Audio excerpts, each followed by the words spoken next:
Oh, I say! What oh! Welcome to the Theatre of the Mind. Welcome to the Body of the Kirk.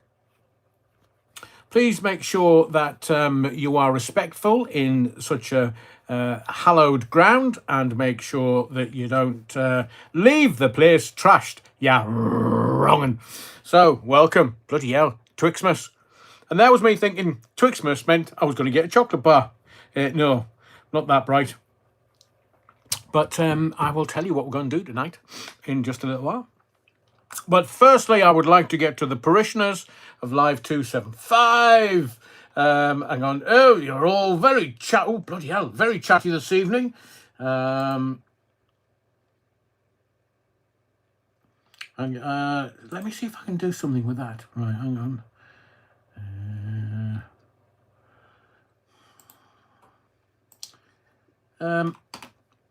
Just trying to I'm not quite sure who that is. Let me have a look, see if I can let's do that. Oh, Napoleon blown apart. What out, sir? What out? Thank you very kindly for your support, your continued support, Napoleon blown apart, and to Mrs. Blown Apart. Season's greetings, festivities. I think in the US of A, they call it holidays are coming. Holidays are coming. So is Father Christmas. He emptied his sack all over my living room floor. Bloody hell, the mess. Cool, blimey, you're all chatting away. So, shall we get into it? Yes, of course. What Reverend? What was I going to say? I've no idea. I literally have less idea than no idea as to what I'm going to do this evening. Hang on, I need to make sure that I'm smart for you. And YouTube, obs. Des Ashton, first in the Body of the Kirk this evening. Young Des. Festive greetings to you and the good Lady Ashton.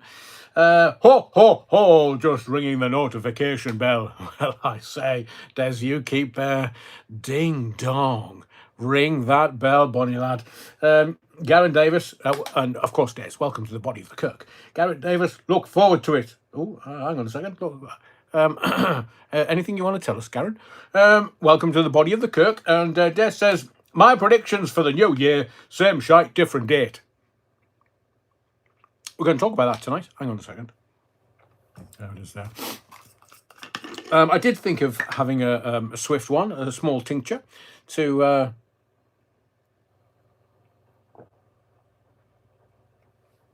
join you on the Body of the Kirk this evening, but I thought, no, I'm a clean living reverend, so I shall have water.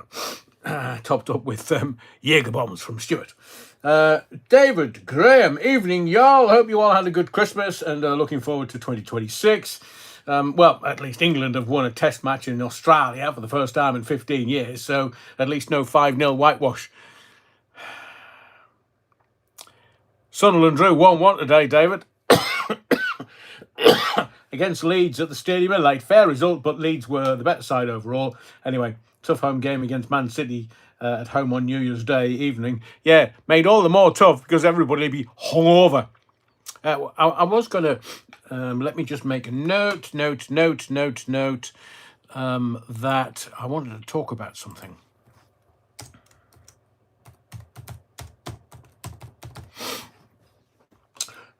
Don't worry, I may be a bit vague and obtuse, but we will talk about it in just a second. By the way, if Sandra's watching tonight, I was watching Wrexham beat Sheffield 5-3, the Blades, at the Racecourse Ground on Sky on Boxing Day. It was a cracking game. Hard luck, Sandra. Oh, blimey, Sandra's in. Hello, Adrian. How are things after your 1-1 draw with, we did terrible, 3-1 up at half-time to lose 5-3 at full-time? Don't know what was wrong, as it's not the first time we've been 2 or 3 up and then gone and lost it all at full-time. Betting scandal. I normally think it's either drink or betting, one of the two, because you can't be 3-1 up and then and then lose 5-3. And I do have my prayer mat out for the Blades, Sandra. I would like to see them at least in the playoffs this year after the horrendous start, but they're just when you think that they're getting on a roll and going for it, they go and do that against Wrexham. Wrexham, of all people, should have absolutely had them for dinner. Christmas dinner, so to speak, Boxing Day afters. But Sandra, I feel your pain. Look, I'm a Sunderland supporter. I know everything about pain. Stuart's in the body of the Kirk. So, Sandra, welcome to the body of the Kirk, as always. Stuart says, evening, Adrian. Hope you had a good Christmas. I watched the rest of your ghost story videos on Christmas Eve. They were brilliant. Thanks for doing them. Stuart, you're very kind. I really enjoyed doing them. I mean, I don't know whether I should continue to do ghost stories. I mean, I really enjoyed reading them, but I think production-wise, it needs to be more than just me silhouetted. I think it needs to have some visual. Whilst I do, the Richard Burton in the background.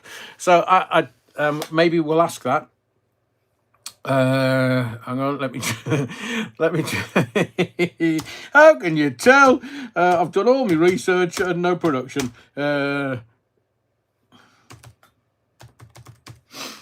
So, Stuart, welcome to the body of the Kirk, and season's greetings to you, young sir. And I do hope, so everyone that I've mentioned so far, I do hope you and yours had a lovely, peaceful and honest Christmas.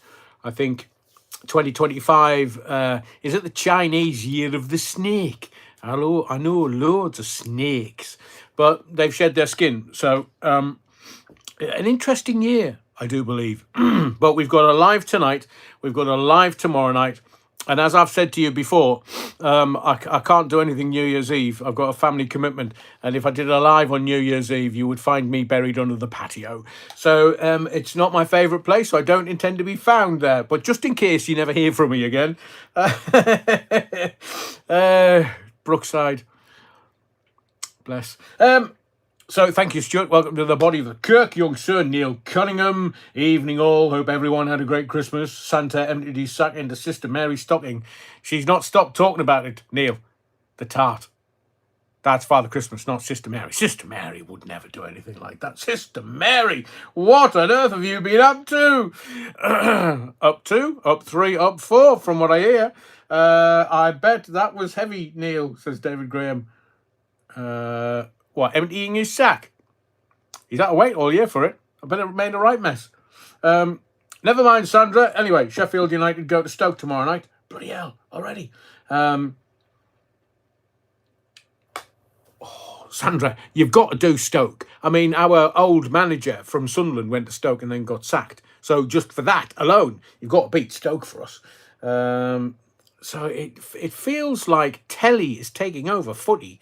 And they're deciding, no Boxing Day match in the Premier League. I mean, soft shandy drinking Southerners. I mean, they get paid so much money, professional athletes, and they want to wear... Now, I'm not judging anyone, but please, dear God, tell me you weren't wearing matching pyjamas. What is that about? I mean... I know the kids are around and they still believe in Father Christmas, as they should. But, some of us go to bed naked. Now, that's not an image I want to put into your eyeballs to sort of traumatise you before you get to 2026. But it started with the Premiership footballers. And they're just... What is that all about? Wearing matching pyjamas. It's like having a TV in the bedroom. What's that all about? What do you want a TV in the bedroom for? You should be shagging, said a spokesperson. Well, the bishop, actually, before he gave me his finger. Both of them. So, please, matching pyjamas. That's so 1980. In my view, before you start.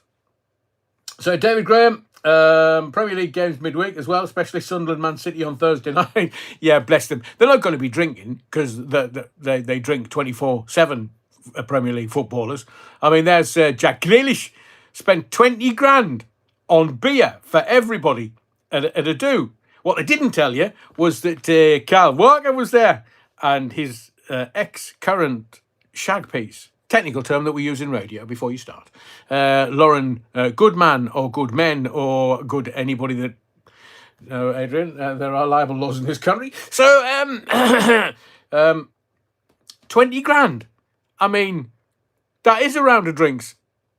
And 20 grand's nothing, considering the awfulness that is matching pyjamas. dear Lord. Napoleon blown apart. Harrow, everybody. We hope everyone had a spiffing Christmas. 2026 is going to be very interesting. Napoleon blown apart. You do say that. It's already wild in America. So we will get to that tonight, definitely. And a safe New Year to all that deserves it, and to those that don't. By Felicia. Oh, American comedy. Really? Mr. Blown Apart.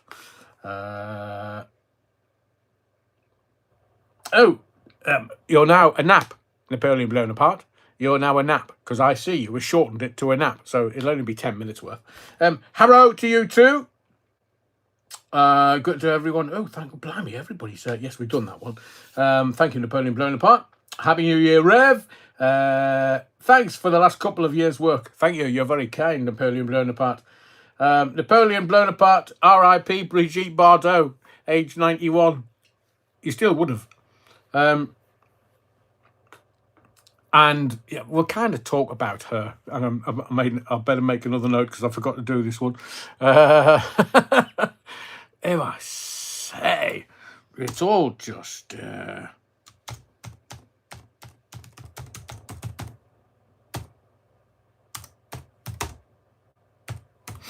Tom Harley says, evening all, as a wrong philosopher once said. What do you mean I'm looking hungover, you cheeky get? Pass us another can, will you? Yeah. Oh. Can I ask you a question? Do you know how your fridge filled up for Christmas with all the food and stuff? Don't know whether you got your family there, don't know whether you spent it on your own or with family or just your other half or kids or grandkids or however you spent Christmas. What do we need a fridge for? Just put it all outside. Now, I wouldn't put the food outside because obviously the locals and the rats and the dogs would and the foxes would eat it all. And I did think on Boxing Day, this is how this cranium works. I was just thinking, do you know, I don't see a stray dog anywhere nowadays. Now, I kind of get that some people would eat those figures, like a Vietnamese cookbook, 100 Ways to Walk Your Dog. So that's walk, W-O-K, not W-A-L-K. Yeah, wrong one. But I just thought, why is there no stray dogs? And I thought, well, there's loads of these urban foxes. Would a fox beat a dog in a fight? I spent most of Boxing Day trying to work that one out.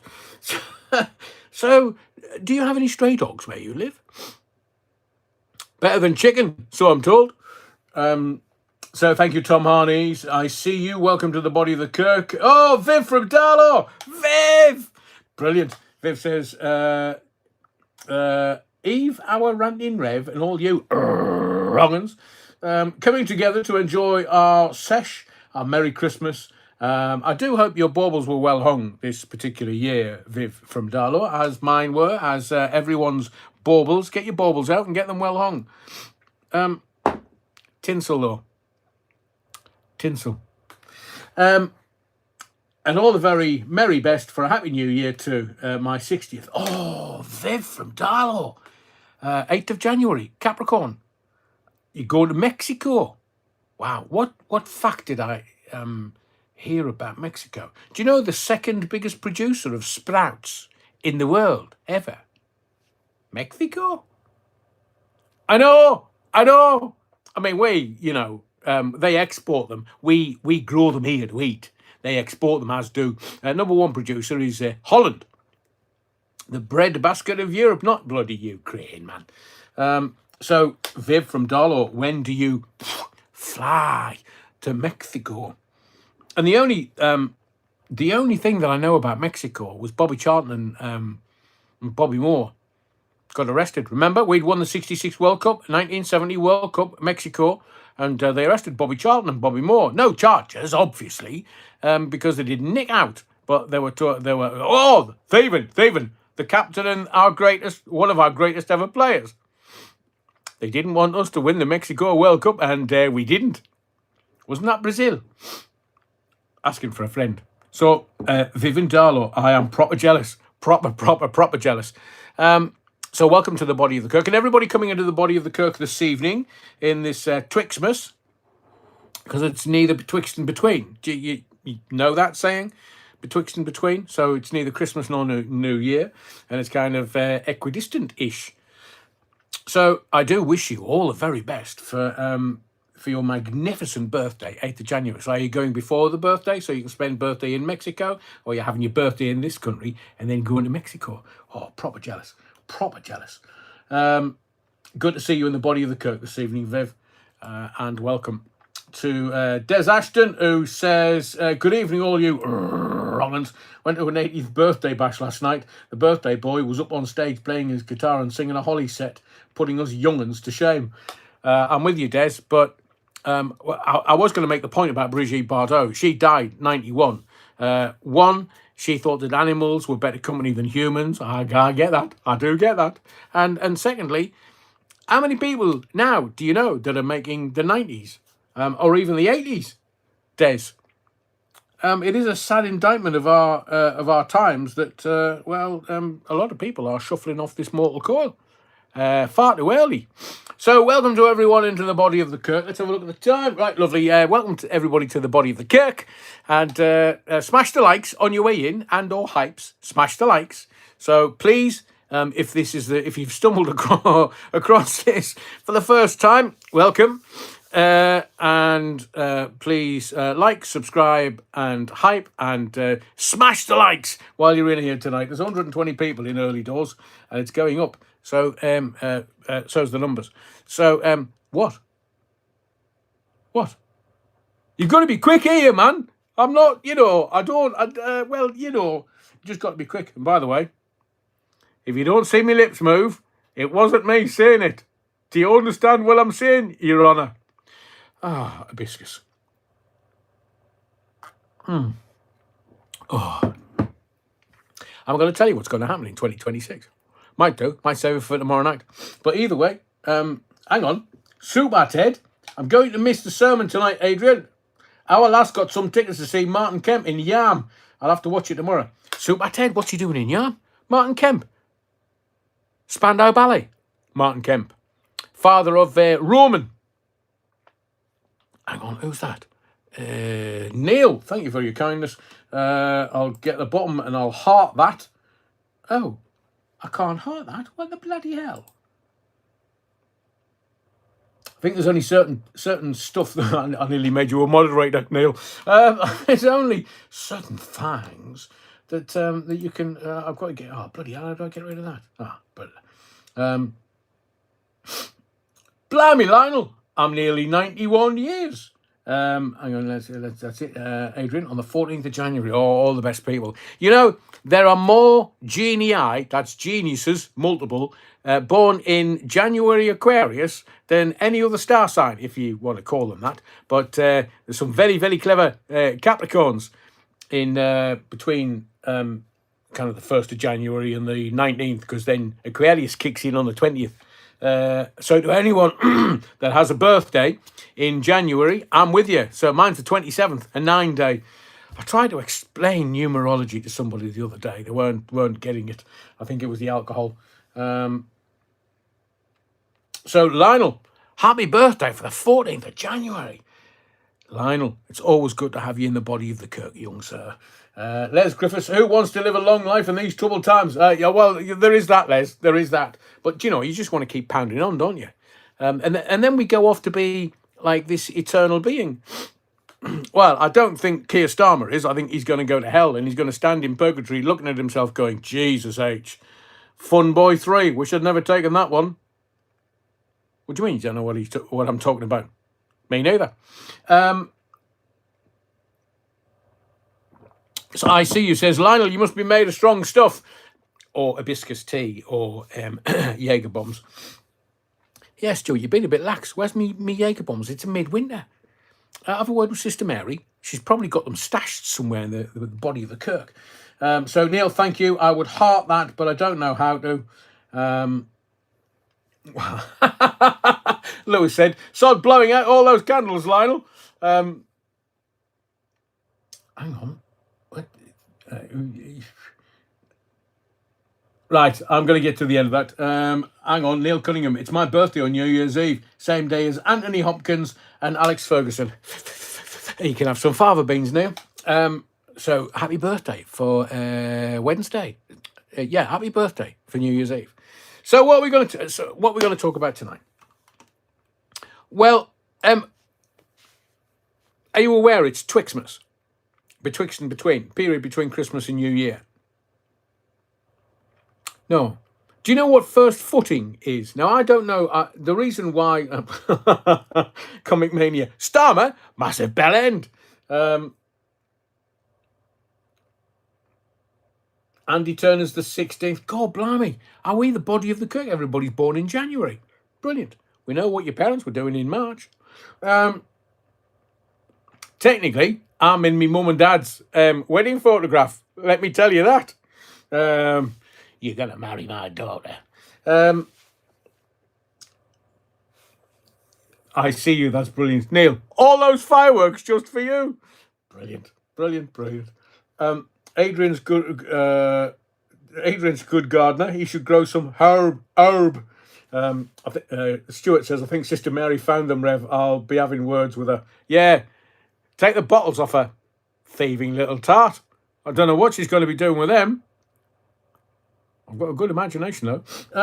First footing was very popular in Durham during the 1960s. Is that it, Les? Hang on. Stuart's August 10th, so that'll make you... Capricorn, Aquarius, Pisces, Aries, Taurus, Gemini, Cancer, Leo. Leo. Are you a Leo, Stuart? Louise Hampson, September the 5th. Oh, Louise. September the 5th. Leo. Virgo. Until September the 20th, and then 20th to 20th of October will be Leo, Virgo, Libra, off the top of my head. So I wanted to talk about first footing. Now, I don't know whether Des, New Year's Eve, Susie and I celebrate 40 years of being special friends and 39 of marriage. What was the preference, Des? So congratulations on your anniversary. So the reason why I asked about first footing, I tried to teach the people that I live with about first footing, and they were like, "What?" And I kept saying to them, "Look, I know when there's a wrong 'un gone over the threshold of this house, and they are a wrong 'un, because first footing, I've got a double crown seemingly. That went a long time ago." But first footing was a tradition, as Les says, in County Durham. Well, I'm a County Durham boy. I'm not Tyne and Weir, County Durham. And basically, you either went out the back door, in through the outdoor, out the back door, and then round the front of the house, and you had to carry a piece of Christmas cake, piece of coal, piece of silver. So, I don't know what the coal was for, though. The silver was to bring you abundance. The silver was for abundance, so it was normally a sixpence. I don't know what the coal was for, like maybe plenty of warmth, plenty of comfort. And obviously the cake, the Christmas cake, was for abundance. So, Comic Mania, Sister Mary just threw her sandals in the bin. Seemingly there's a new film coming out about, a complete and utter wrong 'un, like a nun, wrong 'un. I don't know who it's starring. I saw it today, and we'll talk about it tomorrow night. The coal brings luck, does it, Comic Mania? Coal to keep your house warm. I see you. Just like a match, it'll go up. Double cowlick is a good omen. What? Hang on. Me dad was a polyorchid. What's that, Lewis? So double cowlick is a good omen, says I see you. I'm not going licking cows. I mean, can you get arrested for that? The coal brings luck. Coal keeps your house warm. The coal was to ensure a warm hearth throughout the year. And then the baggers invented Coke. And I'm not talking about Colombian marching powder. I'm talking about not Coca-Cola either. I'm talking about Coke. Was it burned once to take some of the coal out, and then it was supposed to be smokeless fuel.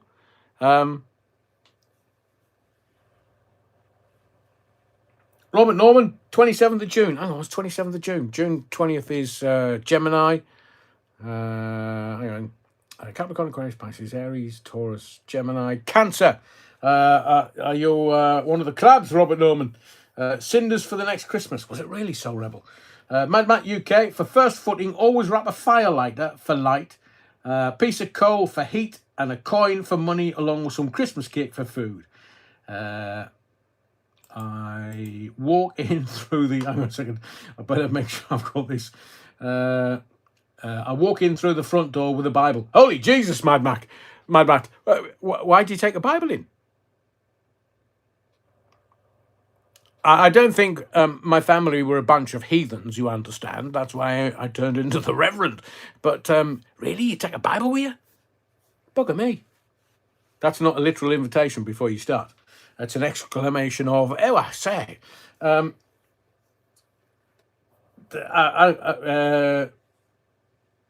I see you, says Lewis. What's that, man?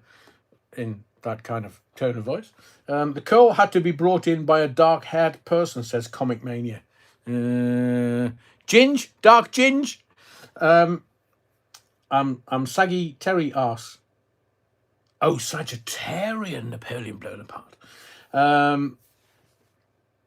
Reciting the Lord's prayer. Yeah, easy for you to say after you've had a few snifters. Coal, may your home be warm. Oh, I say. Hang on, Lewis. 3 testicles? Hitler only had one, Bull. Remember, you're a one, Bull. I thought Leo was May. Could be wrong. No. Leo's much later in the year. Robert Norman has hit the nail on the head. What's the Battenberg for? Do you want to tell Robert Norman or shall I? Phew. I've been able to buy a Bible from the body of the... I haven't, Mad Matt. I haven't been able to buy a Bible from the body of the Kirk yet. Well, the body of the Kirk has a Bible that includes the Book of Enoch and the Book of Thomas and the Book of Mary Magdalene. The kiddie fiddlers in Rome are not very happy about it. Well, as far as I'm concerned, they can all foxtrot Oscar. Because they can't even allow you to meditate or do anything outside of what's in their version of the Bible. Not the Ethiopians. Have you ever met the Ethiopian Jews? Oh, Starmer will make you change that to a Quran, says Neil Cunningham. Neil, no truer word said in jest. Dunno, I've never smoked coal before. Coal or cork, says Kaz. Stephen. Our coal man was called Blondie Gardner back in 1965. How many kids has Blondie Gardner got? Depended on how long his round was. I can sell you a watchtower, Rev. Comic Mania, I've got no money. You can't sell me anything. And I do have a Bible somewhere. But like I say, I've also got the Book of Thomas and the Book of Enoch and the Book of Mary Magdalene. You know, the one that the nonces in Rome, the kiddie fiddlers, they called a prostitute. Well, they would know, wouldn't they? Deviant fuckers. Oh, sorry, did I say that out loud? TV was awful over Christmas. Stephen Hall. I was going to ask about that. Is it blessed by the bishop's finger, Rev, said Mad Matt. Spectacles, testicles, wallet and watch. July and August, my late husband was a July 26th, says Louise. July 26th, July to August would have been Leo, I think. Cancer,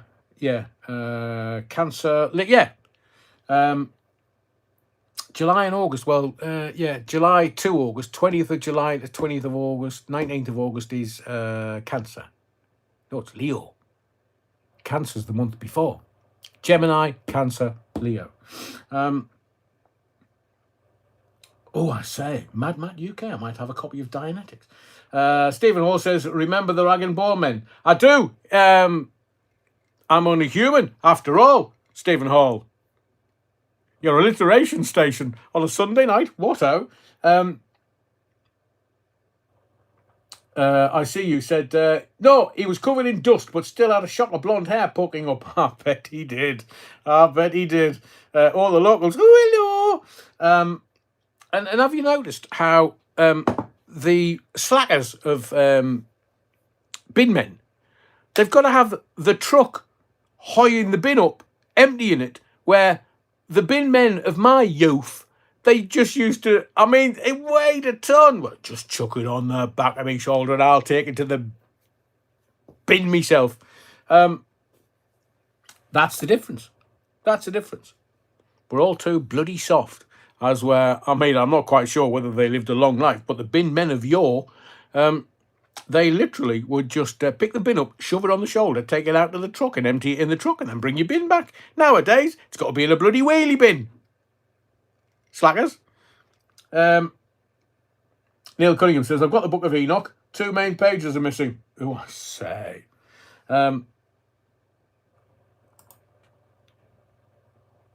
Dragon Bone Man, what can I say? Napoleon blown apart. Knife sharpener on a bike and soda pop man on a Sunday. Oh. Dandelion and burdock on a Saturday. Do you get yours on a Sunday? Mine was on a Saturday. Dandelion and burdock. Oy, oy, oy, oy, oy. Can you still buy that? I bet it doesn't taste the same. The old metal bins were often still hot from the fire ashes when they were emptied. Oh, Les Griffiths. I mean, those bin men were hard boys back in the day. Bloody hard boys. So, what we're going to talk about tonight, apart from first footing, and we kind of touched on that. But Brigitte Bardot, 91, bless her. And can I just say that she was a beauty, Brigitte Bardot. But can you imagine the shit and hassle she got from men and or women back in the day? They just kept it under wraps. Soul Rebel, all health and safety aid. I know, Soul Rebel, I know, but those bin men were hard men. Brigitte Bardot, 91 years old. How many people do you know have made 90? I mean, Des was at an 80 birthday party. I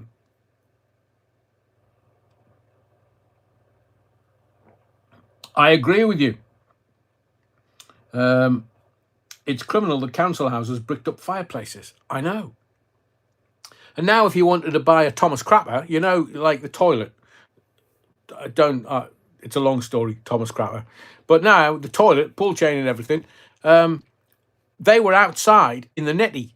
Now, the netty is an old northeastern word for the Thomas Crapper, or the lav, the toilet, the WC, the water closet.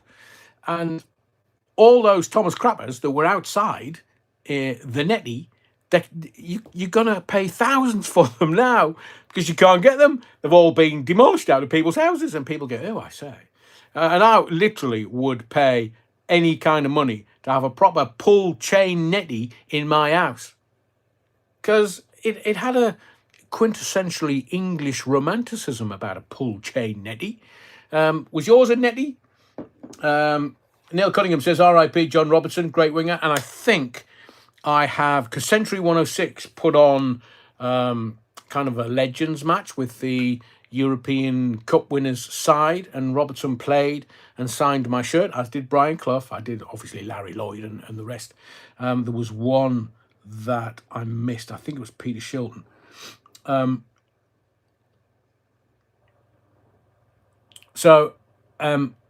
Seeing that John Robertson had passed away was very sad. Brigitte Bardot, a looker, top totty, but she decided that animals were much better company than humans, and I tend to agree. Bloody hell, BD Cool. My godfather lived to 99. His wife is 94, and her brother, my maternal granddad, is 96. Bloody hell. I mean, I was talking to somebody the other day. The maternal grandmother is 102. I mean, if you got to 100, you'd be like, where's me bloody telegram from the monarch? But if you got to, I don't know, 100, 102, would you not be thinking, oh, dear Lord, take me. Not like that. I'm not bending over in this bedroom. It's too cold. Take me, because I've had enough. I want to go on to be an eternal being. I want to go back to, because nobody can prove it. People, I've said to you before, many a time on my phone-ins, I've tried, not argue with people, I've just said, look, prove me your God. Just prove me your God. Don't give me the Bible. Don't give me scripture, because that's just man's interpretation. But just, prove me your God. You can't. And if you want to look at the book of Galatians, they actually say that the Abrahamic religions, there's no such thing, because was it Ishak and Abraham were allegory. They were made up stories. They didn't exist. Oh my Lord, the bloody Muslims and the bloody Jews. How are they going to justify their Torah and their book and their Quran? How are they going to do that? There's no such thing as the Abrahamic religions. They don't exist. But then the kiddie fiddlers in Rome have done that on purpose. So let the kiddie fiddlers in Rome take on the Muslims and the Jews, and they can have their argument. But does having a slash behind the shed count as a netty? Yes, outdoor means open air. Young Andrew, I'm 59 and I've had enough, says Dolby. A lot of work is bloody hell, Stuart. His nan's 101. I mean, would you? Can you imagine? Bits don't work, everything aches. Unless you have a tincture every day. And I think I'd be one of those curmudgeonly old buggers in the home going, oh, off, will you? Foxtrot Oscar. I know, I don't. I want me breakfast, man. Just shut up. And I think I see you says, in my capacity as a home care manager, I had the privilege of meeting many people over 100 years old. How values have changed since they were young. Stephen also says, I've had enough 5 years ago.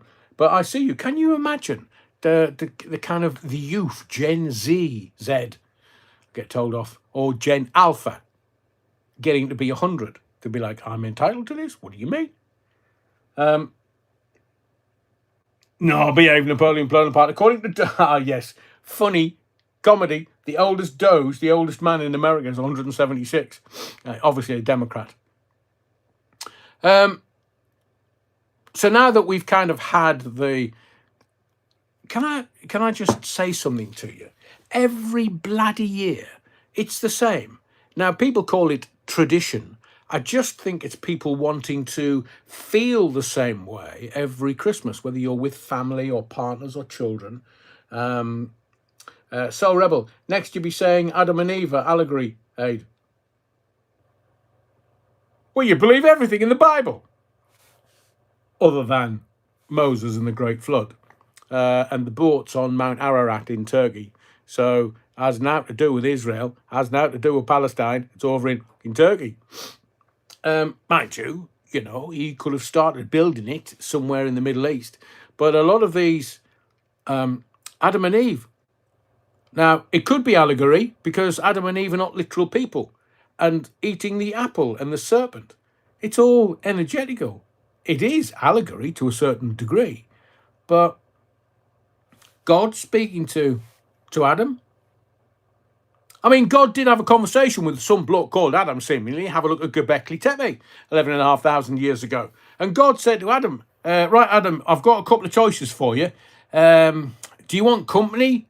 And he was like, well, yeah, God, I don't want to be on my own and I want to knock a few kids out. So do you mind if I have a dance?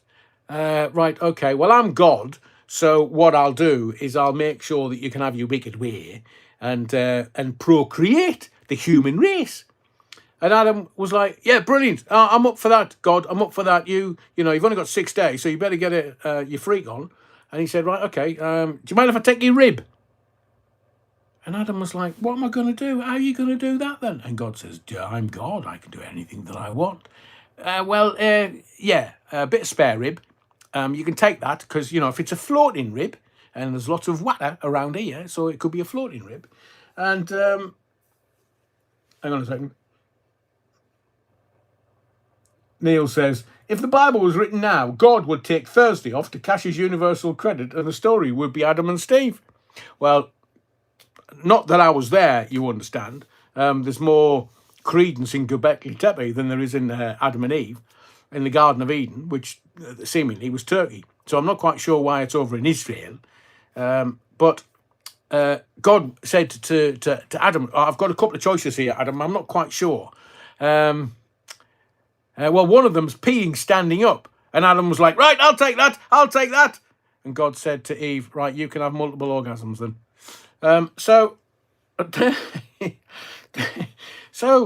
Adam and Eve, and that they had Cain and Abel. Abel wasn't, and Cain definitely got it at school.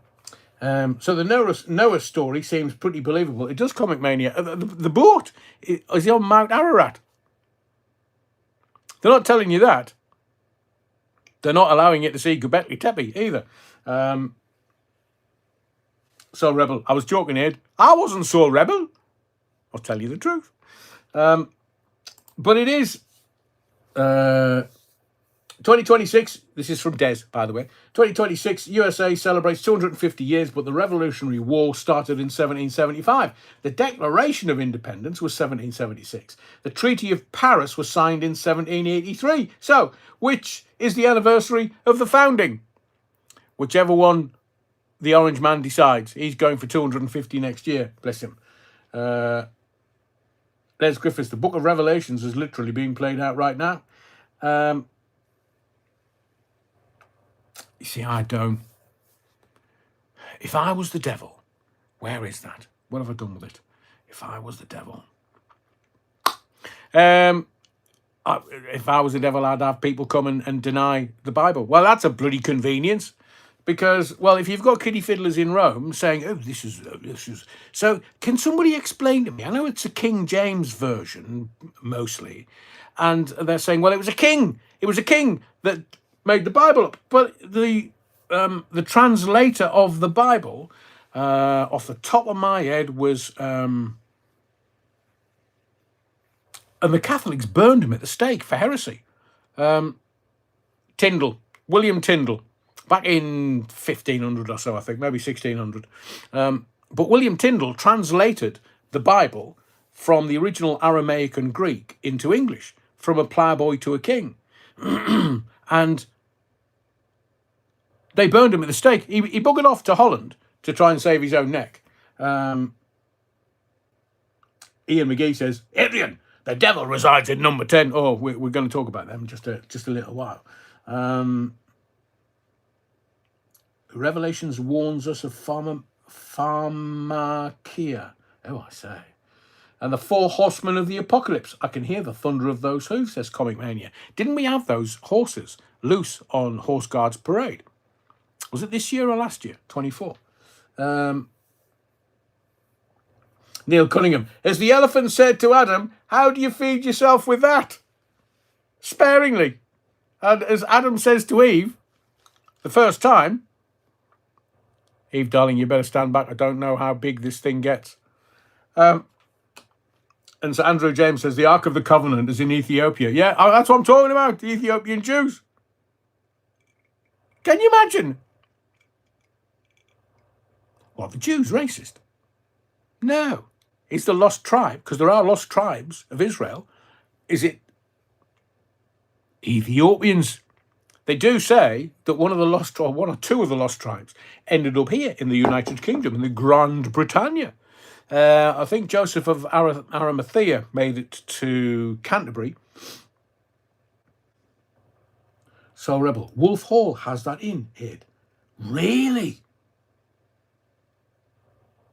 I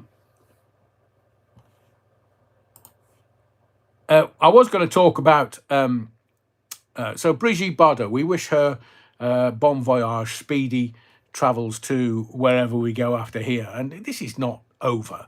We are merely a fractal of the ineffable. We are part of God, a tiny little part of God, experiencing itself as consciousness. Because God can't experience this, what we're experiencing. Touch your toes. He can't. Well, God. And in some religions, you can't name God. Yahweh, can't pronounce that because the ineffable will strike me down. So if while I'm doing this it all blows up or I'm hit by a bolt of lightning, you know that whatever is the ineffable, I've upset them. Chris Rea's gone. He drove home for Christmas and was not to be heard of anymore, Enigma Blue. But as I said in one of my lives, the Ria ice cream Emporium are fantastic on Teesside. Fantastic. So Andrew James says, are you saying the Jews came from Ethiopia before the late 1940s? Interesting theory. Well, they've got the Ark of the Covenant with their Moses' tablets in. I said to Moses, tablets, are they not fishermen's friends? And Moses said to me, young reverend, I'm not sucking on a fisherman's friend for all the money in Ethiopia. So there are certain, you can do your research. Who said that?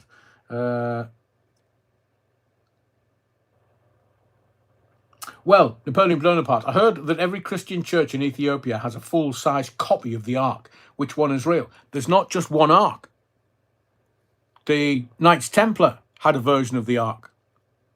There's one in Ethiopia that they elect, poor bugger, they elect one priest to guard the Ark, and they end up being blinded by whatever's in the Ark. Des, what are you going on about? Tyndall did the translation for Henry VIII and his new Anglican church. Yes, he did. But Tyndall's version of the Bible, the translation of the Aramaic and the Greek into English, Ploughboy to a King, they put him to death for heresy.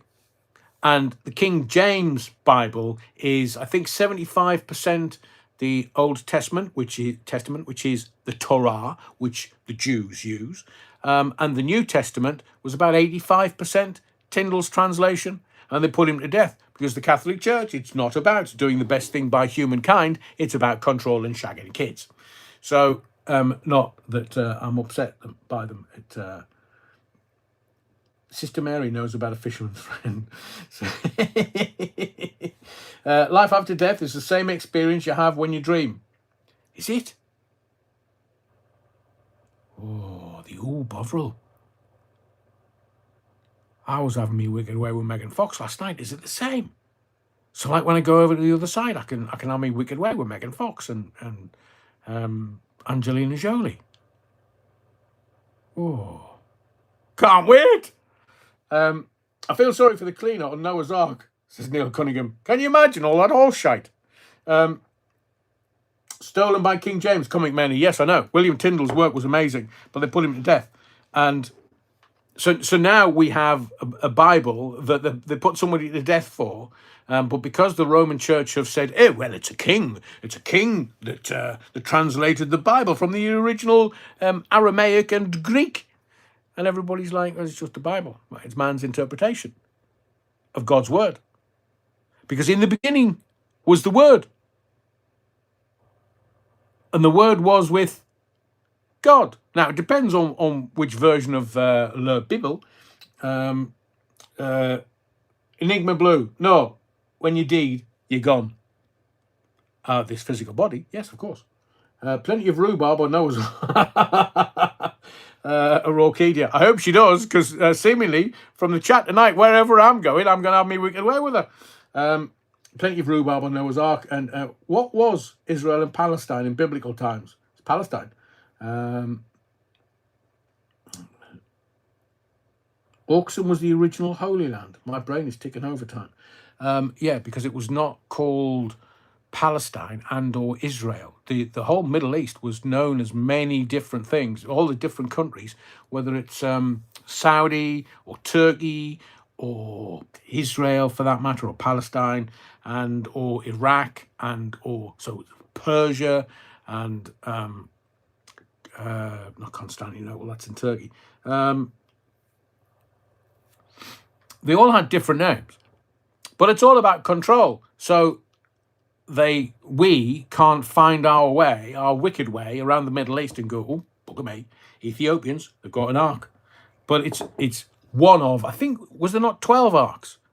Some people say 7. I think Des Ashton, and the word was, oh shit, made a right bollocks of that. Persia, yes, Gribbo. And Des, I know, can you imagine 6 days? He must have been knackered. And on the 7th day, God rested. Now, that's in the New Testament, not the Old Testament. In the Old Testament, Shabbat Shalom, is it? No. What day? No, it's Sunday. So Sunday is a Christian day off. Saturday is a Jewish day off. Shabbat. Not the same. Same meaning. Les Griffith says, biblical Israel was not a land area. It was a man, Jacob. It means he who wrestled with God. Israelites were his followers. So was Jacob part of the WWE? Can you imagine? giant haystacks and Big Daddy on a Saturday afternoon. Is Jacob. He's coming out to wrestle with God. Is God not giant haystacks or Big Daddy? No, it's God, the ineffable. Hasn't got a sense of humour. He's going to strike you down, smite you down, Reverend, for being a cheeky tart.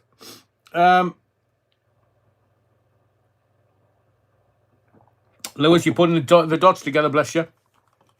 So I was going to do Beckham Watch. I might leave it till tomorrow because there'll be another day. And I was going to ask you. I might leave it till tomorrow night, but I was going to talk about resolutions because every bloody year, bloody thing, we're like, oh, do you have any New Year's resolutions? And sometimes people say, oh, do you have any New Year's resolutions, Rev? And I say, yeah, I'm not going to kill anybody in the next 12 months, including you, unless you push me too far. I can have a word with the old boy upstairs, the one with the wispy grey hair and the halo playing his harp with his wings and his lovely white parchment thingies. Comic Mania, Life of Brian. He's not the Messiah. He's just a very naughty boy. So Andrew James, God does have a sense of humour. He created the Brummie accent. And BD Cool, Vince McMahon actually challenged God to a wrestling match in the mid-2000s. Who won? Comic Mania. Now, right, down with the Romans 100 times. Brilliant. Jesus came from Judea. So there's no such person as Jesus. Yeshua. And he was a stonemason. Well, his father, Joseph, we're told it was a carpenter. Bollocks. The tribe that they came from, Judea, the Nazarenes were stonemasons. So he was of a stonemason. And he wasn't called Jesus or Jesus. He played centre forward for Brazil, that boy. No, there's no such person as Jesus. There was a rabbi, a Jewish rabbi, called Yeshua. And his dad was called Yahweh. Some people can't pronounce Romans Decus Aust, says Des. I always love New Year's revolutions. Revolutions, Matthew Whedon. We're going to talk about that possibly tomorrow evening. I'm not going to suggest you revolt or have a revolution, as the Beatles might have said. They called him Brian. But New Year's resolutions. I'm, after this year, the year of the snake. I don't know, is it the year of the monkey next or the year of the ox or year of whatever it is? I'm just looking for a 2026 reset. Judean Peoples from who said that? Lewis, you're wrong. This year is a New Year's reevaluation. I'm with you, Napoleon Blown Apart. I'm just having a reset. I'm looking at everything. I'm an old boy now. I didn't actually think I would make this age, but I'm looking at just being a little bit more healthy. Didn't take the jab, so hopefully I'll make me 90s like Brigitte. But we need to have some kind of reset, a sit rep almost at the end of 2025. I think I'll leave me predictions for tomorrow night if you don't mind, because it'll give me some content for tomorrow night. But I want Jeshua Bar Joseph. Jesus is the Greek name for him. Well, there you go, Les. The Greek name is the Greek name. It's got nothing to do with Aramaic. So in Aramaic, it wasn't Jesus.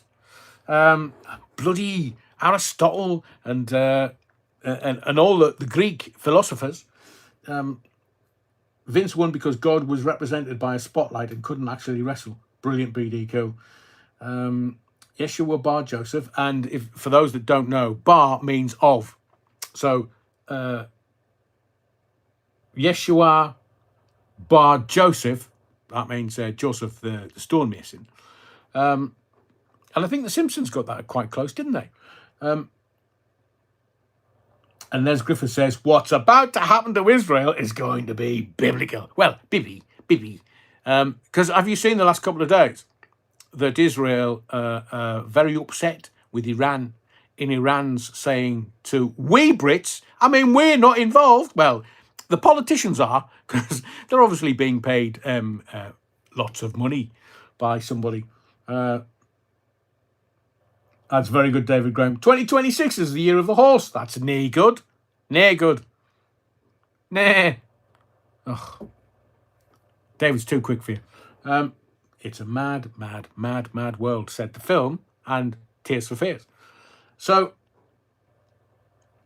where was I? Should we get on to the sermon tonight? Or is this just going to be a flow of consciousness? I do want to give you some value because I've done all my bloody research here, Roman. So, Twixmas. So this week's not on the calendar. It's in the nerves, if I may be so bold. Going to talk peace talks. Peace talks? Peace talks? What do you mean peace talks? Don't the politicians in America and over here, don't the politicians stop for Christmas? No, they're the devil. If I was the devil. So, peace talks. When diplomacy happens during leftovers, the timing is the headline. We're going to talk about that. Going to talk about the USA. Let's do Americano. America doesn't do politics. It does episodes. Can you imagine? They're saying, oh, right, chaps, we've had the turkey. You have it in Thanksgiving just a couple of months before Christmas. I mean, that's just abuse. And if you look at American politics and you look at the Orange Man and everybody else, it really isn't politics the way we know it in this country. It literally is like an episode of Friends. It's encapsulated in 30 minutes. And the payoff's within 30 minutes. Not that I'm joking. Brilliant, Stuart. I prefer Toblerone mas. Hang on a second. I've had to read that again. I was thinking Toblerone enemas. Sorry, Stuart. It's just Toblerone mas. And there's only me and Stuart knows what that gag is. If you know, you know. Put all your money on gold, silver and platinum. Comic Mania. I've seen the price of silver go through the roof. And I agree. There is. So one of my predictions, I believe 2027 is going to be a pivotal year for mankind in many different ways.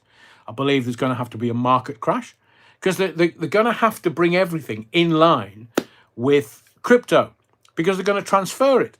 They want rid of the fiat currency, as in the pounds or the euro, bless them. So what they're trying to do is they're trying to put a store of value in Bitcoin, same as gold and silver. But wasn't it Robert Kiyosaki who was talking about silver like 10 years ago? Buy silver, buy silver. And I was thinking, shite. He's not now. Starmer actually has fish for his Christmas dinner. What?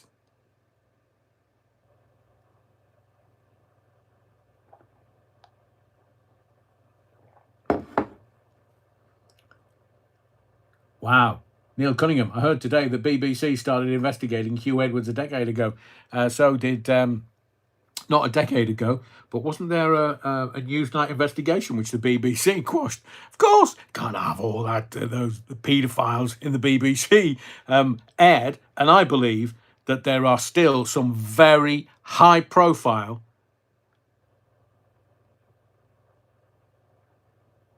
household names. Sorry, I was just running that by the lawyers in my head. Household names still to be outed if they ever will, but they might not be outed until they're dead. Don't tempt me. Look, I could get into a lot of trouble. It's goodwill to all men. It's still the season. It's still Christmas. It's goodwill to all men.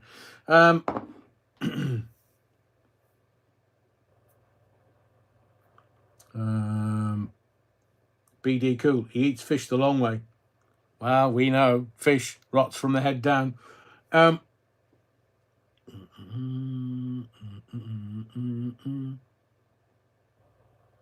I say. Carl Wartby says, I've been a silver stacker since COVID. Could see this coming. Silver is rarer than gold. Heidenreich, which is whispering poetry. Really? Do you reckon there will be a Hugh Edwards documentary? There's one in the background. I think somebody's trying to make one now. Can't go into it too much. But I do believe, yes, there will be.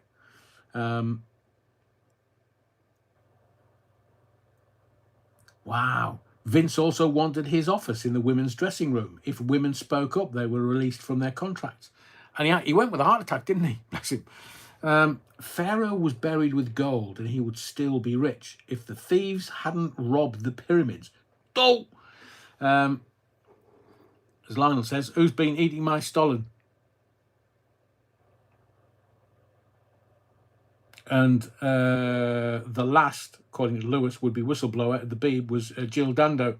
Did her a lot of good. Who did she go dancing with? Was it in Venice?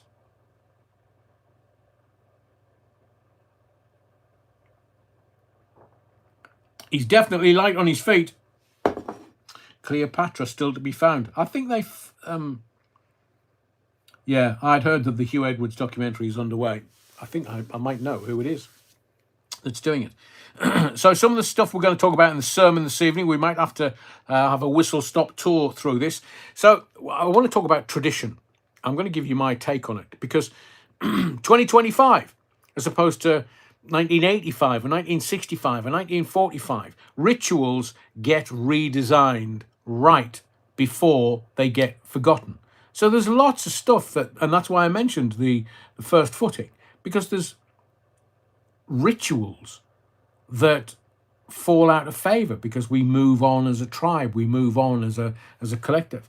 We'll talk about not necessarily whinging poms, but outrage is Britain's pressure valve. I want to talk about that. We're going to talk about global conflicts. They don't stay abroad. They rent a room here. I mean, Farage is at it today. Starmer's at it today. And it's like, oh, here, lads, man, it's Sunday. It's God's day. Well, not yours, Starmer, because yours is on a Saturday, because your wife and your kids are Jewish. Not you. That's why you said Friday, 5 o'clock, when Shabbat comes in. He didn't say the bit about Shabbat. He just said, 5 o'clock, I'm going to stop work and I'm not reappearing until Sunday morning. We know why. We know why. Friend of Israel. Kia, mate? Or just friends with Ukraine. So I believe that this Twixmas, between Christmas and New Year is but a few days away, and we, you and I, are standing in the hinge of the year, the Mary hinge of the year. It's that quiet moment between what happened and what we tell ourselves happened. So this week is kind of strange because the noise drops. Have you noticed how there's less cars on the road? Have you noticed how the shops appear to be quieter? Some of the shops are only half open. They're not open all the way through because most of it's online now, apart from the food. And the food goes off within 2 or 3 days now from supermarkets. How does that work? So it's taken 6 months to get to the shelves of the supermarket, and then miraculously it goes off within 3 days. And I bet you haven't checked your emails because the inbox is a bit half-hearted at the moment. Even the news, I haven't watched any of it since just before Christmas. Buy the newspapers and have bought the newspapers. But blimey, they're as thin as cheap toilet paper. So even the news feels like it's speaking through a slightly loose mask. And when the mask loosens, you see the pattern.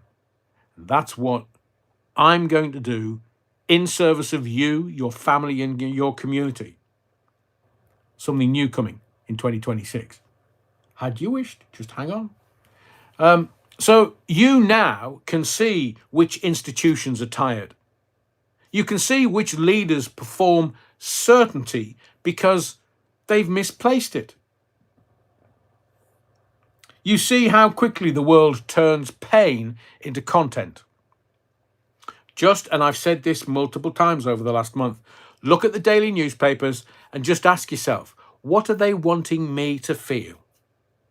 Strictly, who gives a flying? Traitors, who gives a flying? Ricky Hatton leaves £40 million. Right, and? So all they're doing, the newspapers, the dailies, not the evening news. I mean, who watches that shite anymore? Technical term.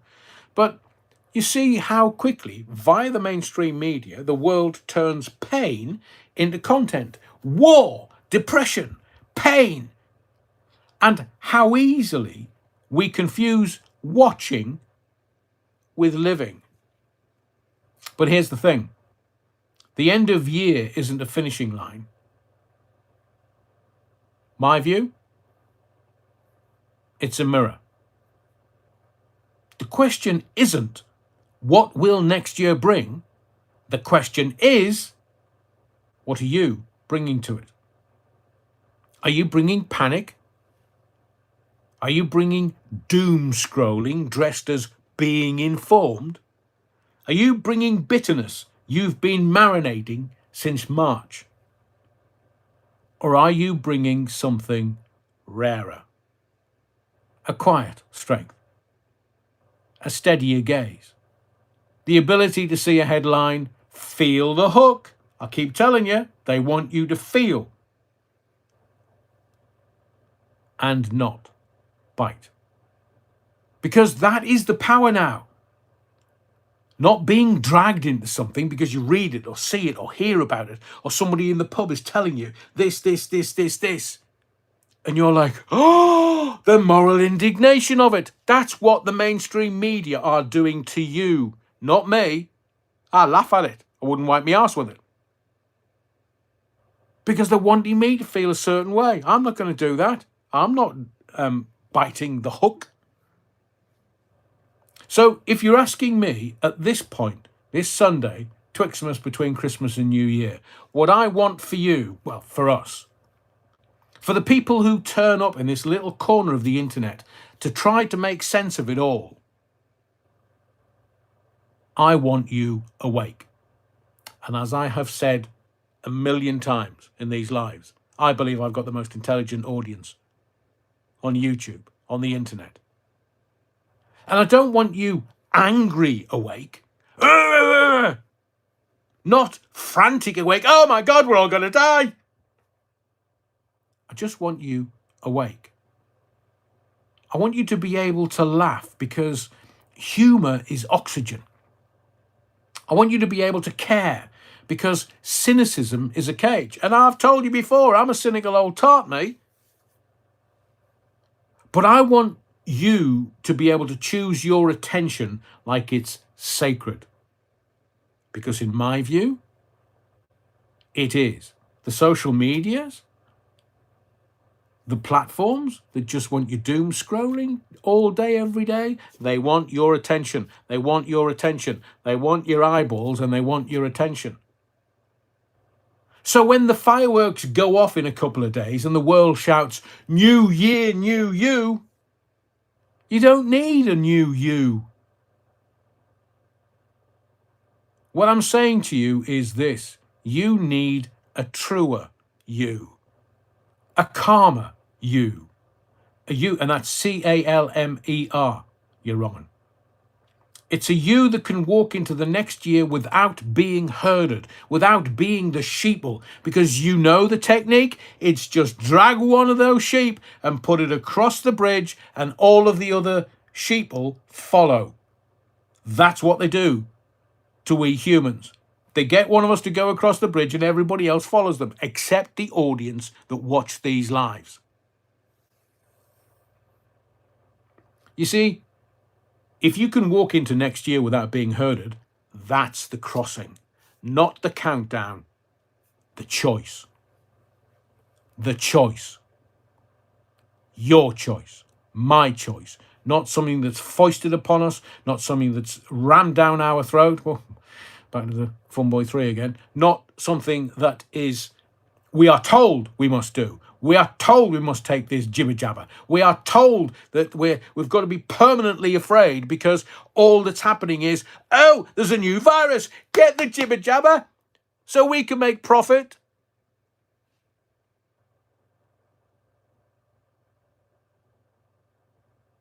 Let's laugh at Keir Starmer and the Labour government. Let's laugh at them. Because if you think about it, in reality, we don't have to do anything that they tell us. Oh, it's the law of the land. Oh, well, you're the lawmakers, are you? Well, back in the 1100s, when there was the peasant revolt, we might just have another one.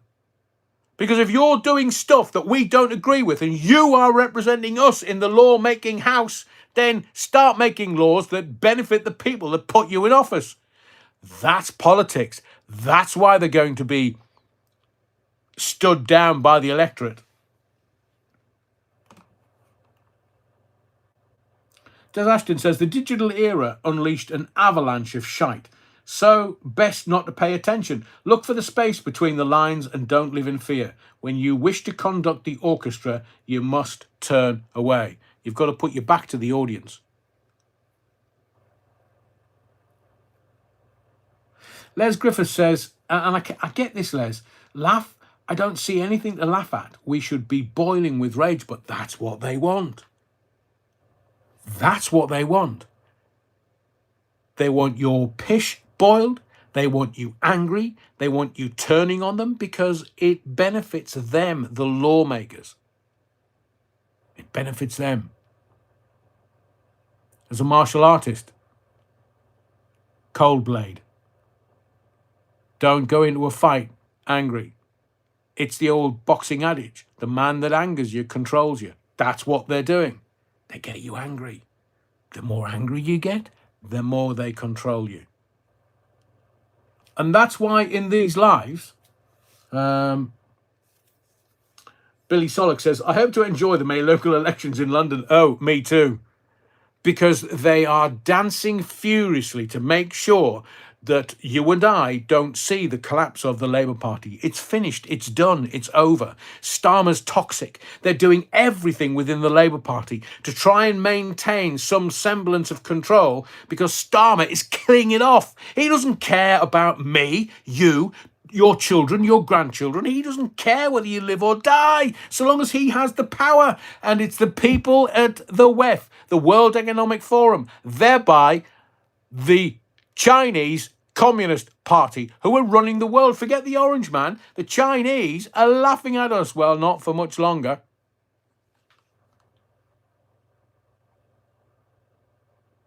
And I keep telling you, and what I do with these lives, and that's why I say to you, please spread the word. I drop little bombs in these lives.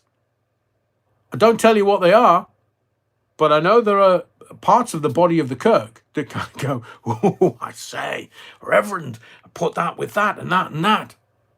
I'm not going to make your jigsaw puzzle up for you, but I am going to give you clues.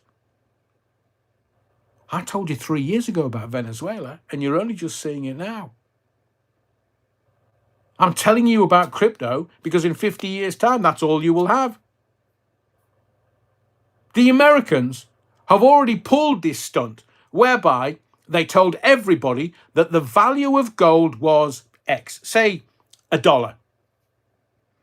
And the law in America was that you had to sell all of your gold at $1 to the government. So the government bought all the gold, the physical gold, in America. And then they sold it at $30 odd an ounce. So you're getting $1 an ounce and you're thinking, well, that's not bad. Have you not thought about what happened to Fort Knox and the gold?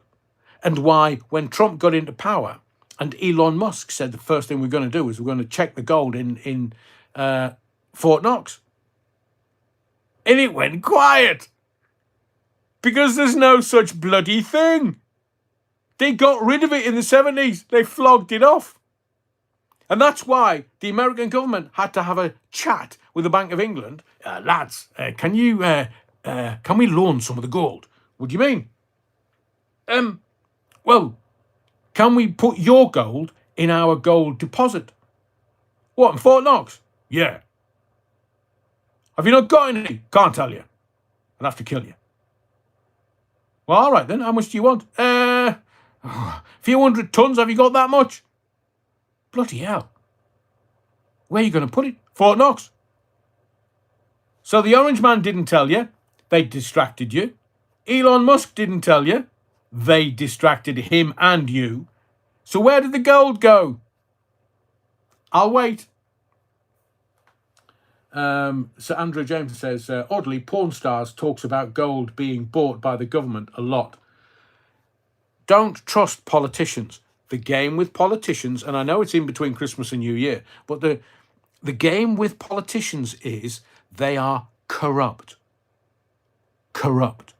Which part of corrupt Don't you understand? These frightening lawmakers can be bought. It just depends who's buying them. And there are organizations around the world, Rothschilds,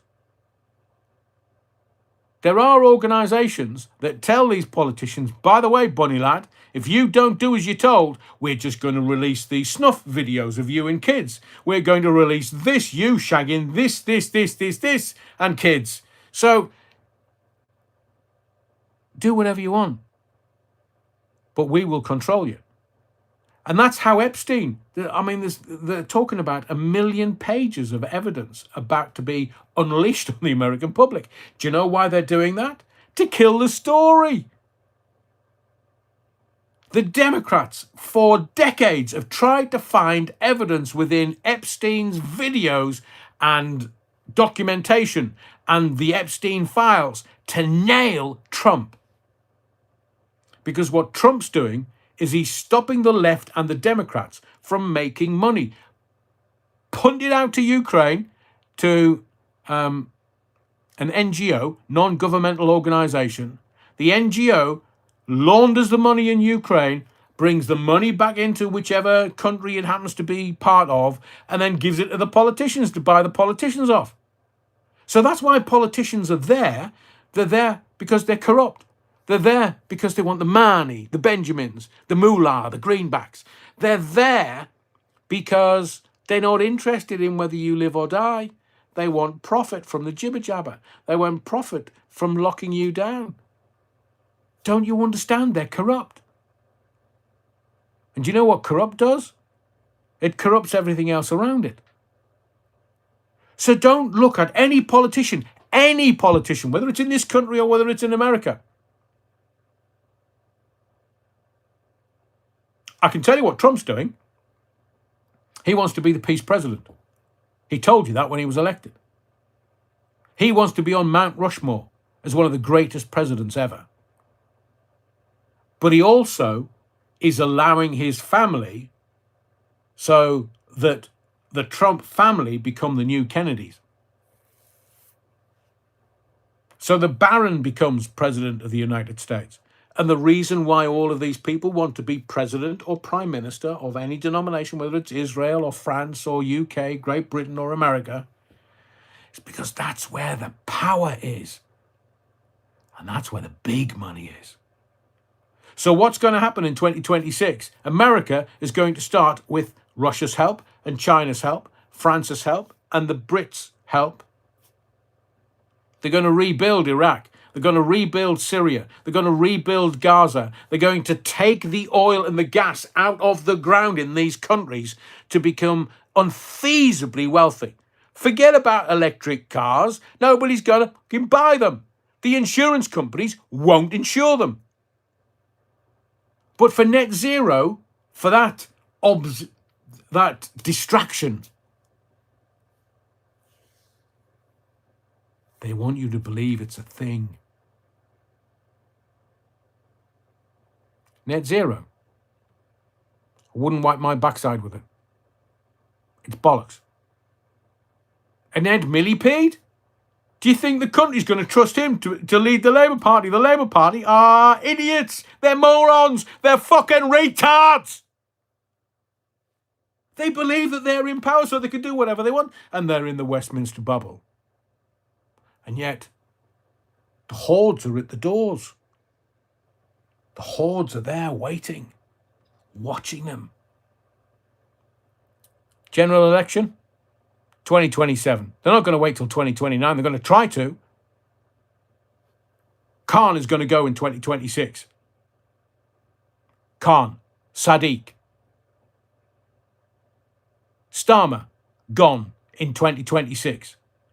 The Labour Party is going to wobble so seriously that the electorate are going to call for a general election.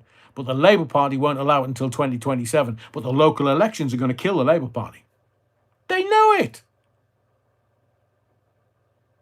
And within the Labour Party, you've got the anti-Semites, you've got the pro-Israel lobby, you've got Starmer, who doesn't give a flying other than banging his mate Zelensky's mates. and then doing Coca-Cola on a fucking train. He's toxic.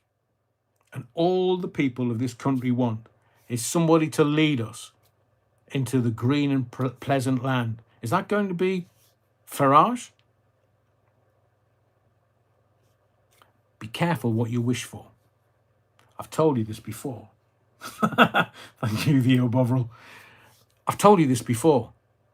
It is all corrupt. Power corrupts. Absolute power corrupts absolutely. Don't trust them. So I've been predicting for you this year. One of the things that I keep telling you is watch Canada, watch New Zealand, watch Australia, and watch this country. Because the United Nations Agenda 2030 is going to be implemented by these countries. And now Australia.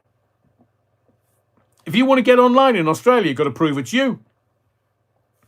It's coming in this country. Oh, don't worry, they're trying it on the couple of million Australians, and the Australians are not very bright.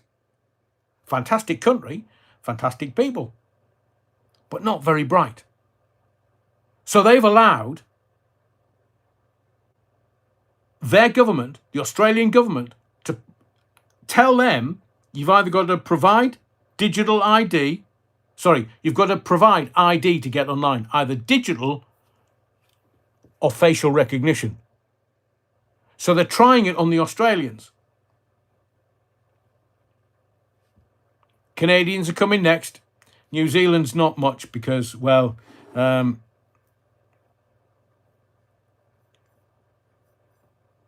we are next. We are next. So I asked you during this year, 2025, have you actually had to log in to get online? Have you had to log in to use Facebook and X and the social medias, the Instagrams, the TikToks? Have you had to sign in? Do you sign in? And they started it with the bank apps. Oh, hello, let's just scan your face, make sure it's you.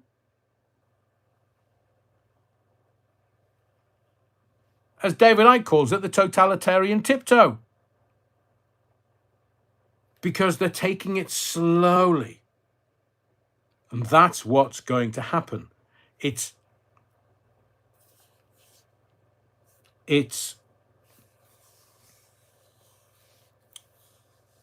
for convenience. That's how they're selling it into you. There's no such thing. It's not for convenience.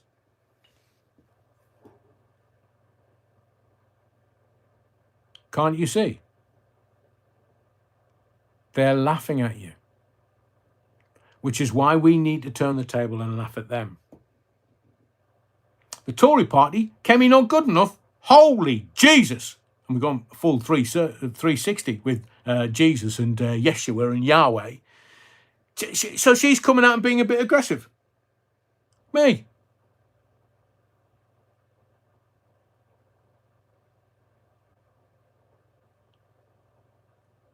And she's having a go at kids. There's one party, there's one political class, and that's who wants to run us and have control of us so that we get out there, knock our pipe out, and earn our money so they can tax the bejesus out of us, so they can make the money, they can send it across to Ukraine. Isn't anybody asking why we're sending Ukraine all these billions and billions and billions of pounds? Oh, is it to stop that bad man Putin? Oh, the Russians. No, we must stop them.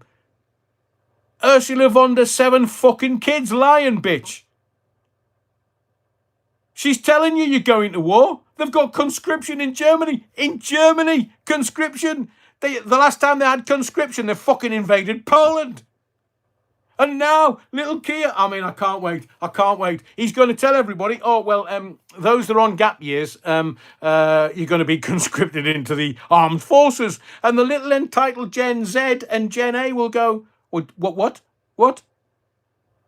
Oh, yes, I'm the Prime Minister. We've got to make some difficult decisions. And the difficult decision is we're sending you to war in Ukraine in the meat grinder. And then the parents, the shit parents that have brought up these entitled twats are going to go, oh, no, no, no, no, you can't do that. I think you'll find it will be law. So your children are going to be sent to the meat grinder in Ukraine, and you didn't stop it because you were distracted. And Sniffy Zelensky, he's in America right now meeting with Trump. Right now, this very second, he's flown across. Fucking hell, how much coke did he have to do that to fly on his own? I bet his bloody arms are sore, flapping that hard. And the reason why Trump, and I can guess it, the reason why Trump wasn't very happy with Sniffy in the White House was because he was on gear. And Trump doesn't like anybody that's an alcoholic or on recreational gear. He doesn't like them because of what happened to his brother. His brother died early, and it's affected the Trump massively and profoundly. Stephen Hall, imagine these middle-class lefty kids in the army. Oh, no, no, no, I can't work this rifle. No, no, no, no. Can somebody do this for me? Get your uniform on now. You're doing 6 weeks basic training in Catterick, and then we're flying you out to Ukraine. Can you speak Ukrainian? No. Can you speak Russian? No. Brilliant, because then you won't know what's happening until the bullets start flying, and then you're going to have to fire back.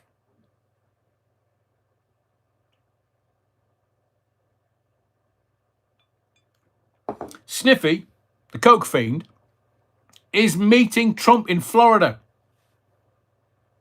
Now, right now. So why would Sniffy want to meet America?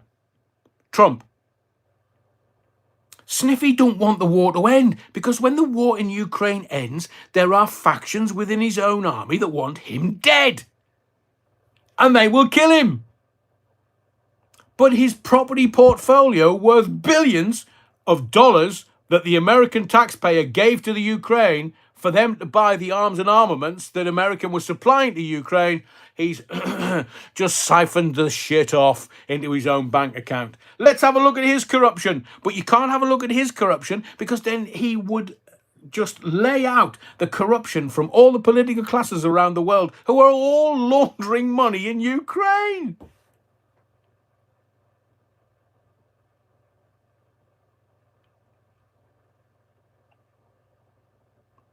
I see you. What exactly is a gap year? It's a gap year between your sixth form and when you go to university. Or some kids will come out of university and take another year just to kind of go traveling and stuff. So if you're old enough to go traveling, say 22, 23-year-old, by the time you come out of university, they're going to go, you're conscripted. Oh, no. I'm traveling in the Far East. No, you're not. You're conscripted. Come here. And if you don't, well, then you're either a conscientious objector or you're a traitor. And traitors get shot. It's going to be law in this country in 2026. Enigma Blue says Zelensky can live anywhere in the world. He's got the money. Corrupt to the core. Yeah, well, there's also his property portfolio in America, in South America, and in Eilat, in Israel. Oh, what do you mean, Rev? You do realise Zelensky's a Jew, don't you? That's why he can buy shit in Israel. That's why he is the money launderer general.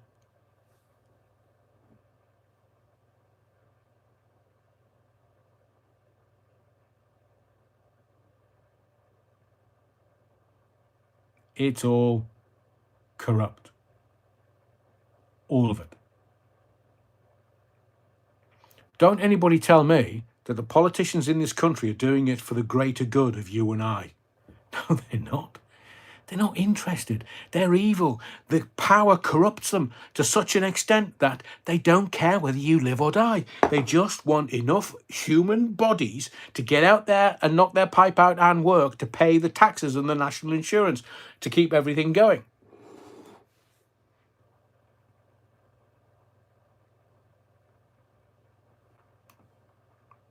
Lewis says, draft dodger like Clinton and Trump.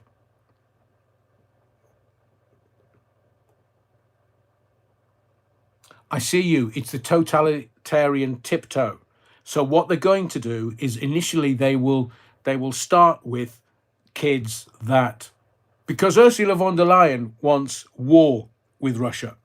Because war makes politicians richer, more money. That's why Nancy Pelosi, who told the world that Trump was the architect of the insurrection on January 6th, now turns out that she was lying. She'll end up in court, but she's 200 million quid richer. What does she care? And her husband. But she was the main protagonist who told the world, everybody, it was in the mainstream media, so it must have been right, that Trump was the insurrectionist. Can you not remember? It's been 4 years, so I'm not quite sure how good your memory is. But Nancy Pelosi told the world Trump was the insurrectionist. They tried to jail him for it, and they chucked the case out. And now we find that the fucking BBC, that toxic, evil creature called the BBC, started editing stuff. Why do you think he's suing the BBC for 10 billion? Because Pelosi, Democrat, left-wing politician in America, had the BBC in this country, to give it legitimacy, edit his speeches to make it look like he was an insurrectionist and used the BBC as evidence. And then we've got all these retards standing up going, and that includes some of the politicians, oh no, you can't do that to the BBC. You bet your sweet fucking bippy mate that we can. And there's Ed Davey, one of the most evil men in the House of Parliament. He has no idea what he's doing. Well, actually, he does. But it's not for the benefit of me or you. He's the one that's saying we shouldn't allow Trump to break down the BBC. The BBC! The toxic, evil BBC! What did they do? They edited some speeches. They lopped a whole load out to make Trump look like an insurrectionist. And yet all the mainstream media that are bought and paid for, all the journalists that are bought and paid for, all the BBC staffers that are bought and paid for by the British taxpayer, and all these journalists just do as they're told because they want to keep bringing in the money, honey.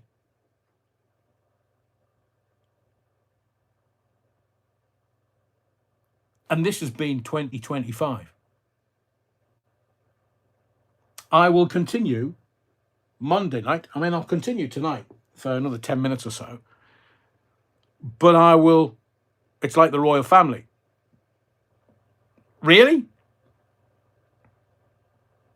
They are managing the media. And that's why I keep telling you, please just, if there's anything that comes out of this evening, Les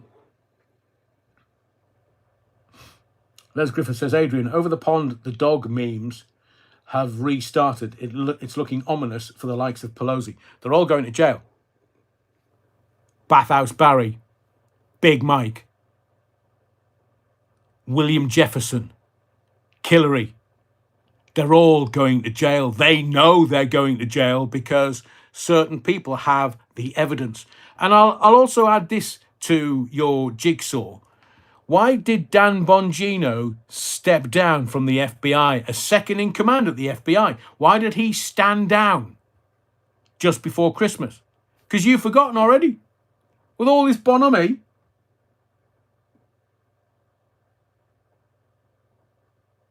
they'll get to jail eventually, Les. Some of them won't make it. A bit like Epstein. He'll die. Did he? Jeffrey Epstein dead? Is he? What do you mean, Rev? Oh, bloody hell. Oh, they say he died in jail. Did he bollocks? Oh, but he committed suicide in jail. Did he bollocks? There is video of him on Epstein Island after they said he was dead. Oh, they shit themselves, including Epstein. They can't find anything on Trump and the Epstein files. They can't. They've tried. They've done the deepest of deep dives to try and get something on Trump, and they haven't, because Trump doesn't like little kids. He doesn't like little girls. He likes women, and he likes powerful, forceful women. Look at his wives. Can you imagine Melania and Ivanka? Oi, Donald, Shut the fuck up, mate. I'm in charge of this household. Do as you're told. And he'll do as he's told. All of his wives have been strident, powerful women. He's not interested in little girls. Unlike Jeffrey. Unlike the artist formerly known as Prince. But the mainstream media keep feeding you and feeding you and feeding you. Believe me, I'm the mainstream media. What I put in newspapers is truth. No, it's not. It's whatever the journalist is being told to write. You know there's a hierarchy within the mainstream media, in the print newspapers. You know that there's an editor and a sub-editor and a sub-editor and a sub-editor and a specialist editor of specialist stuff, and I'm being facetious here. And then you've got the reporters reporting to them. They'll put a red pen through it saying, we can't say that.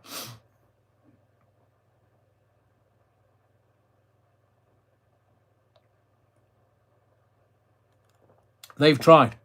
They have tried and tried and tried and have found nothing. Because Trump's not into what Epstein and Andrew and William Jefferson Clinton and others are into. Bathhouse Barry and Big Mike. Can you imagine if that ever comes out? So it's a topsy-turvy world. As I said at the beginning of this live, and that's why I've talked about the things that I've talked about this evening, 2025, I said to you in 2023 when we started the channel, sorry, 2022 when we started the channel, we got to 23. Yeah, exactly, Lewis. Mountbatten, Windsor. Battenberg, Windsor. Correct. I wanted to bring it's now 47 years I've been in the media. 47 years I've been doing radio. I still do live radio every Saturday for a radio station in the Northeast. I still do radio. I've been the editor of a magazines. I've been in PR for years. I've had my own newspaper articles, weekly, but still writing for newspapers. I know the grift. I know the deal. I was nearly Jeremy Vine on Channel 5, but this was back in 20 years ago.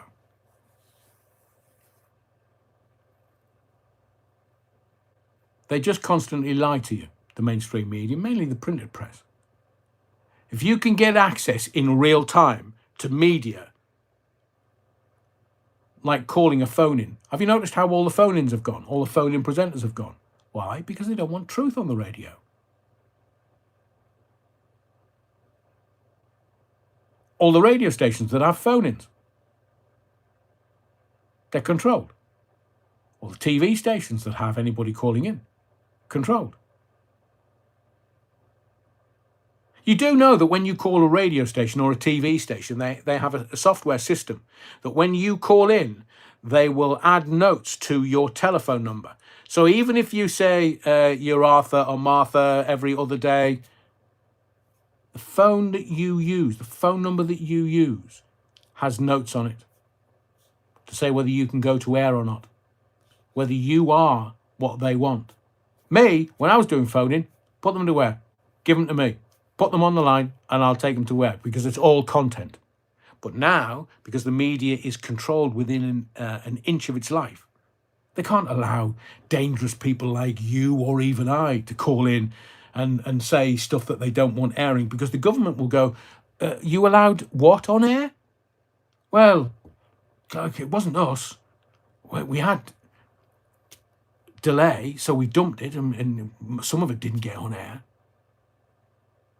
And the government will say, well, we're going to take some of our advertising away from you.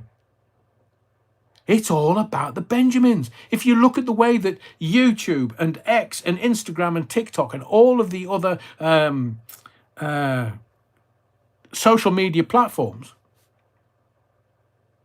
people are on there to get money for now. But you have to play the game. I'm not playing the game.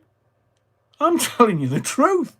I'm giving you the insight of my 47 years in media. Give it till when I retire, it'll be 50 years.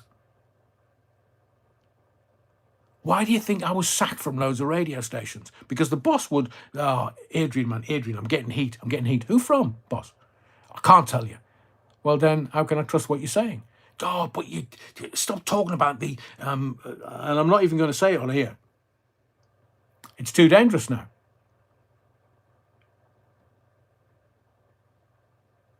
They want you asleep, paying your taxes, paying your national insurance, so that they can grift the money out of the system into their trouser pocket.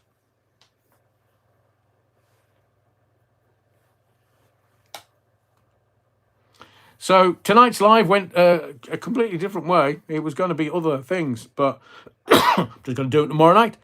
So rejoin me, 7:15 for the parish notes, and it's lovely to have everybody in the body of the Kirk tonight, because it's Christmas has been interesting. But the purpose of tonight's live and tomorrow night's live is to kind of strip away the masks, the subterfuge, the things that they're trying to do to control you and I, to strip away everything, decode the media, decode social media, decode everything, so you get clarity. And that has been the purpose of tonight. It wasn't what I was going to do, but I know that's my mission. My mission is truth from the pulpit of truth, and I will not waver. Ever. So I hope you haven't eaten too much, and if you have, lard arse, get out for a jog and look after yourself. Moderation is healthy. Thank you, Theo Bovril. Really appreciate that.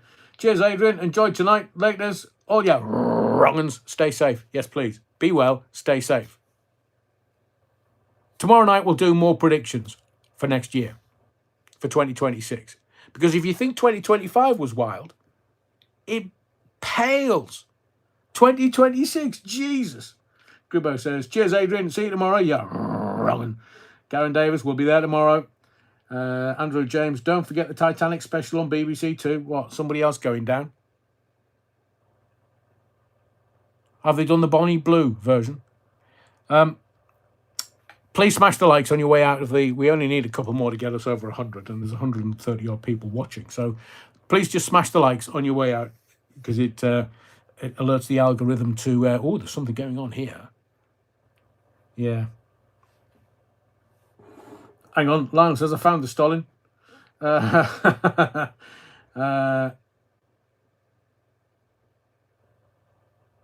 So, thank you to everyone in the chat. Tomorrow night will be a bit more lively because it'll be somewhat looser, but I want to tell you things and insight, and I want to take you from 2025 to understanding what 2026 is going to be about, because it's important. And I do this so that when your kids, I mean, look at how we were locked down 5 years ago, and it was the kids that got it tight, the kids that got it worse. They were jabbing them, and they couldn't even go and see their mates at school. And now what have we got? We're getting to a generation that has no backbone, no steel, no spine. You talk about Generation X. We were made with values and principles, and a steel rod shoved up our arses, right up our spine. Because Generation X doesn't give in, don't quit, ever. Generation Z, Jesus. And Generation Alpha, oh, no, I can't do that. There's your rifle, there's your uniform. We're transporting you to Catterick for 6 weeks basic training, and then you're off to the Ukraine. Oh, your gap year, well, you're doing that. So we'll give you a job. We'll pay you. Not much, but we'll pay you. So Andrew James, a generation of kids with poor language skills.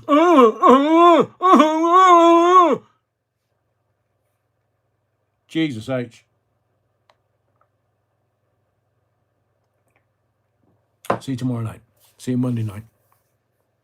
We'll continue this. And you know, in 2026, I want to do stuff that that is balanced. I want to decode stuff. I want to give you insight. I want to give you stuff that you can talk to your kids or your grandkids and or your spouses, your partners, or the lads in the pub.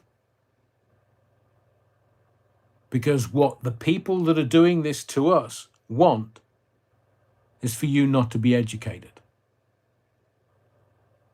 and I will take my dying breath, giving you the things that give you an education so you can see through this evil, toxic, unsurpassed evil government. The political classes, they're done, they're finished. It's a matter of time before Starmer's gone. It's not like he's going to come back from this. He's not. It depends whether the exec are going to go, and Shabuna Mahmood, next Prime Minister. Let's get our popcorn, buckle up. It's going to be feisty. But I'll give you the insight so that you've got all of the tools that you need to be able to navigate it all. So in the words of the great Chinese philosopher, fuck 'em. I'll see you tomorrow night, 7:15 for Parish Notes, 7:30 for the live itself. I've enjoyed tonight. Thank you. See you tomorrow.